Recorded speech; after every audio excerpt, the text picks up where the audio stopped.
मैंने डीसी साहब पे एक एप्लीकेशन दी थी, तो उसने वीडियो साहब पे मार्क किया था, तो लेकिन वीडियो साहब ने कोई गौर फिक्र नहीं किया।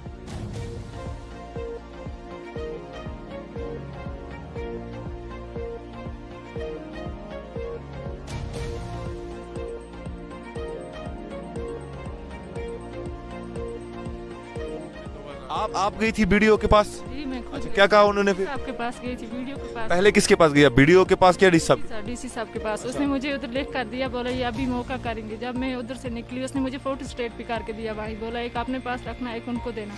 जब मैं वहाँ पहुँची उसने लिख कर दिया उस पर VLW ने निकाला मेरे हाथ से, बोला जाओ हम आएंगे मौके पर। लेकिन बांडीपुरा के एक पहाड़ी इलाके, दर्दगुंड इलाके में मैं इस वक्त मौजूद हूँ और इस इलाके में खराब मौसमी सूरत हाल के चलते या फिर कहिए बारिशों और बर्फबारी की वजह से एक गरीब घर पे आफत टूट पड़ी है। दर्दगुंड इलाके में एक गरीब का घर गिरने के कगार पर है, क्योंकि लगातार बारिशों की वजह से कहिए या फिर बर्फबारी की वजह से कहिए, ये जो घर है, ये घर, इसमें क्रैक्स डेवलप हो गए हैं, शिगाफ आए हैं, हर एक कमरे में शिगाफ आए हैं। पुलिंथ से लेकर छत तक ये घर अब यूं कहें कि टूट गया है, इसमें क्रैक्स आ गए हैं।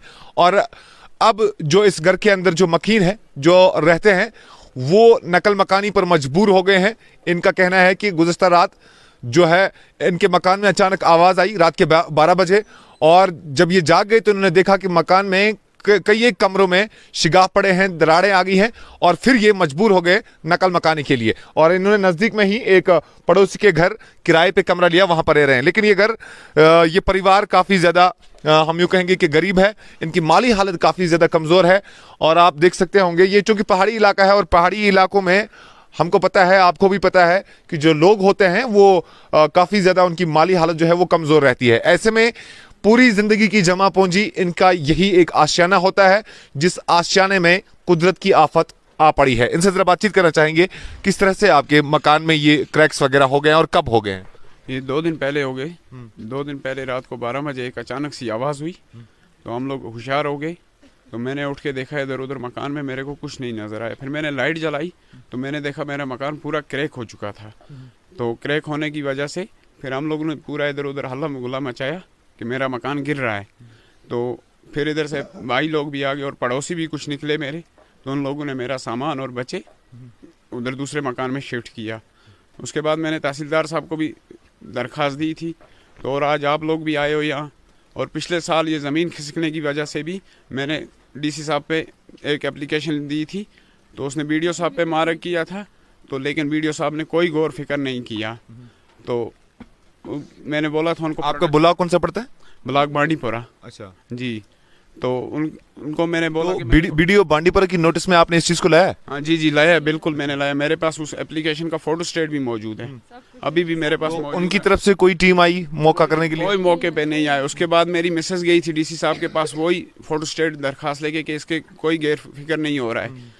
तो उसने फिर दोबारा लिखा, बोला इसका मौका कीजिए तुरंत, लेकिन कोई मौका नहीं हुआ। डीसी साहब ने दोबारा लिखा है, मेरे पास मौजूद है वो भी। तो लेकिन कोई भी मेरा गौर फिक्र नहीं हुआ इस दम तक।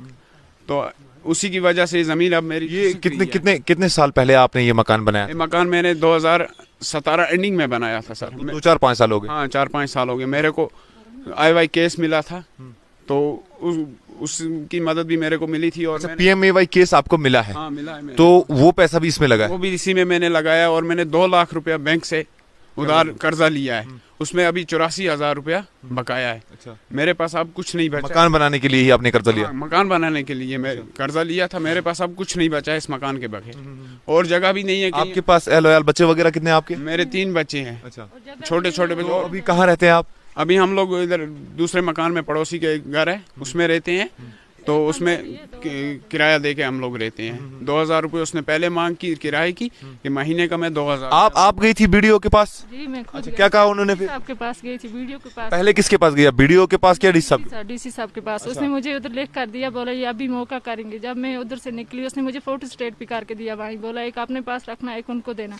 जब मैं वहाँ पहुँची उसने लिख कर दिया उस पर VLW ने निकाला मेरे हाथ से, बोला जाओ हम आएंगे मौके पे। लेकिन कोई नहीं। ये कितने दिन पहले की बात है? ये इस साल में पूरी गर्मियों में चल रही थी, रोज जाती थी मैं। नहीं, मतलब जब आपके मकान में क्रैक कब आ गया, फिर कब आप गई थी? नहीं, मकान से पहले ही गई थी इसके लिए। अच्छा, प्रोटेक्शन माल के लिए हम लोगों को यही खतरा था कि बारिशें हो जाएंगी, ये मकान हमारा खिसक जाएगा, लेकिन वही हुआ जो हम सोच रहे थे, वही हुआ इसमें कि मकान हमारा खिसक गया है। हमारा कोई गौर फिक्र तो उसके बाद मतलब 1 महीना पहले आपने प्रोटेक्शन वाल के लिए VLW ब्लॉक डेवलपमेंट ऑफिसर को आपने दरख्वास्त दी है, और 1 महीने के बाद भी वो अभी तक नहीं आए, मौके के लिए भी नहीं आए, हालांकि डिप्टी कमिश्नर ने भी उनको कहा। जी जी बिल्कुल उनको कहा। उससे पहले भी एक दरखास्त दी थी हम लोगों ने, जब शुरुआती में ये निकला था तब भी दी थी, उसके बाद भी न जाने कितनी दरखास्तें हैं जो हम लोगों ने दी हैं, लेकिन कोई गौर फिक्र नहीं। और एक ही दरखास्त है जो हमारे पास, अगर आपके पास दरख्वास्त है तो जरा लाइए, मुझे दिखाइए जरा। तो वो मेरे पास मौजूद है। अभी इस टाइम भी कोई गौर फिक्र नहीं हुआ। वो दरखास्त है सर जो DC साहब ने मार्क की थी, तो वो हम लोग लेके गए थे BDO साहब के पास। BDO साहब ने कहा कोई बात नहीं, आप लोगों का मौका हो जाएगा, लेकिन अभी तक कोई मौका हमारे पास, कोई भी ब्लॉक की तरफ से कोई भी बंदा यहाँ नहीं आया, कोई भी मुलाजिम नहीं आया है यहाँ। तो उससे पहले भी एक दरखास्त हम लोगों ने दी थी, वो ये है 2021 में जो दी थी मार्च में, जब ये ज़मीन खिसक रही थी, तो तब भी मेरे को कोई प्रोटेक्शन वाल या कुछ नहीं दिया था जी। ऐसी ये बहुत सारी दरखास्तें हैं हमारे पास जो ये हम लोगों ने दी है। चलिए बहुत बहुत शुक्रिया। देखिए, इसीलिए हम कह रहे हैं कि शायद गरीब की सुनवाई कहीं पे नहीं हो रही है। मेरे पास ये 3-4 तरह के एप्लीकेशंस है, लेकिन सबसे ओल्डेस्ट मैं कहूँगा जो एप्लीकेशन इन्होंने दी थी वो इन्होंने मार्च 2021 में दी थी, ब्लॉक डेवलपमेंट ऑफिसर को दी गई थी, हालांकि डिप्टी कमिश्नर को दी गई थी, और उसके बाद बाज़ाब्ता ब्लॉक डेवलपमेंट ऑफिसर को मार्क किया गया है और लिखा गया इसमें, redress this issue at an earliest as soon as possible. As soon as possible, इतना सिट्रस जब दिया जाता है तो होता यह है कि आज करीबन 1.5 साल गुजर जाता है। 1.5 साल के बाद जब ब्लॉक की तरफ से कोई कार्रवाई नहीं होती है, आज उसी मकान में शिगाफ पड़ जाते हैं, उसी मकान में दरारें पड़ जाती है, और वही मकान अब तबाही के दहाने पर है, गिरने के कगार पर है, और एक फैमिली 3-4 अफराद पर मुश्तमिल, छोटे छोटे बच्चों पर मुश्तमिल एक फैमिली नकल मकानी के लिए मजबूर होती है। हत्ता कि डिप्टी कमिश्नर ने एक नहीं बल्कि कई बार, ये 2-4 दरख्वास्तें हैं, ये 2-4 दरख्वास्तें हैं जिन पर डिप्टी कमिश्नर ने बाज़ाब्ता वीडियो को मार्क किया है। एक पे लिख रहे हैं please look into this and do the needful, एक ये भी लिखा गया है।